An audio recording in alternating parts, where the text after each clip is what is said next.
അപ്പോൾ ഇന്നത്തെ പരിപാടി ഇന്നൊരു ഇന്റലക്ച്വൽ ലൈൻ പഠിക്കുകയാണ്. Library, Qatar national library. ഒരു ഡൗട്ട്, ഈ ലൈബ്രറിയില് പുസ്തകങ്ങളില് കളവ് ആരും എഴുതി വെക്കില്ല, സത്യങ്ങളല്ലേ ഉണ്ടാവുക? എല്ലാ പുസ്തകങ്ങളും സത്യമല്ലേ പറയാ, എന്നിട്ടും എന്താ ട്രൂത്ത് ബ്രറി എന്ന് പറയാതെ ലൈബ്രറി എന്ന് പറയുന്നത്? അതെന്തായിരിക്കും റീസൺ? ഇനി ആൾക്കാർ അവിടെ നിന്ന് കിടക്കുന്നതുകൊണ്ടാണോ ലൈബ്രറി ആവുന്നത്? എന്തെങ്കിലും അവിടെ ചലോ ട്രൂത്ത് ബ്രറി, ഖത്തർ നാഷണൽ ലൈബ്രറി, കമാൺ.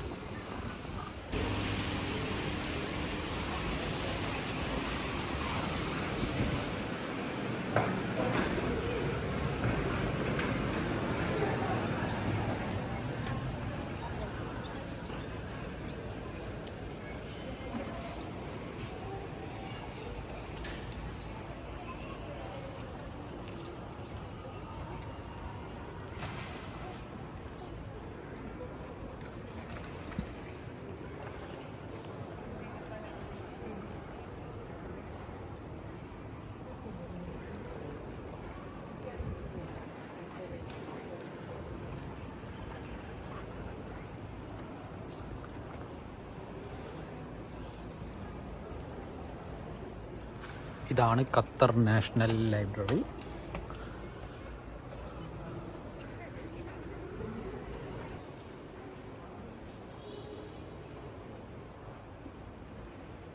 ഒരു സാധനം കാണിച്ചു തരാം. ഇത് കണ്ട, റോബോട്ടാണ്. റോബോട്ട് തോന്നുന്നത് ബുക്കെല്ലാം അടക്കി വെക്കാനും സോർട്ട് ചെയ്യാനും ഒക്കെ ഉപയോഗിക്കുന്നത്. പേര് കിതാബോട്ട്. കിതാബ് എന്ന് പറഞ്ഞാൽ പുസ്തകം, റോബോട്ടിൻ്റെ ബോട്ട് കടെടുത്ത് സെറ്റപ്പ് അല്ലേ. ഈ ആമെല്ലാം ബുക്ക് സോർട്ട് ചെയ്യാൻ ഉപയോഗിക്കുന്നതെന്ന് തോന്നുന്നു. ഇതിനെപ്പറ്റി കൂടുതൽ അറിയുന്നവർ കമൻറ്റ് ഇട്ട് കേട്ടോ. People mover system. ഇതൊന്ന് മുകളിലേക്കൊക്കെ പോകാൻ ഇത് യെസ്. അപ്പോൾ ഇതിലെങ്ങോട്ട് ഈ ഡയറക്ഷനിലേക്ക് പോകാൻ മൂവ് ചെയ്യുന്നു കണ്ട.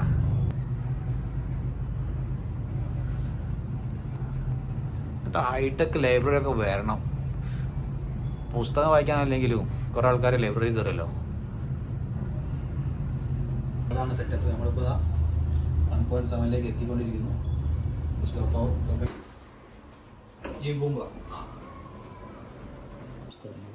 വിശാലമായ ശേഖരം. ഇവിടെ കിണറുകളില്ല, നോവൽസ്, പുസ്തകങ്ങളേ ഉള്ളൂ. ചെറുപയറിൻ്റെ ബുക്കൊന്നും ഇല്ലേക്കല്ലോ, വമ്പയറിൻ്റെതേ ഉള്ളൂ. പച്ചക്കറിപ്പൊടിയിലല്ലേ ഇത് വേണ്ടത്? ചെരുപ്പിൻ്റെ വള്ളിയും പട്ടാണിയും. War and peace. അടൂർ പത്തനംതിട്ടാണ്, കേരളത്തിലാണ്, ഭൂമിയിലാണ്. പ്രത്യേകം എഴുതി വെക്കേണ്ട ആവശ്യമില്ലല്ലോ. Adoor in the earth. But why? അച്ഛൻ തന്നെ ഡോണെന്നോ? നോ, മോൻ തന്നെ ഡോൺ. എൻ്റെ ഇതിപ്പോൾ അടുത്ത് കുട്ടികളൊക്കെ ജനിച്ചിട്ടുണ്ടെങ്കിൽ പേരിടിട്ടാ മറക്കരുത്. തോട്ടിലാണോ ആറ്റിലാണോ വെള്ളം കൂടുതൽ ചോദിച്ചേ? ആറ്റിലാണ്. നമ്മളെ ബുക്ക് കിട്ടിയിട്ടോ, അർക്കാനം അൺബൗണ്ടഡ്. എൻ്റെ സ്റ്റോറിയാണാവോ?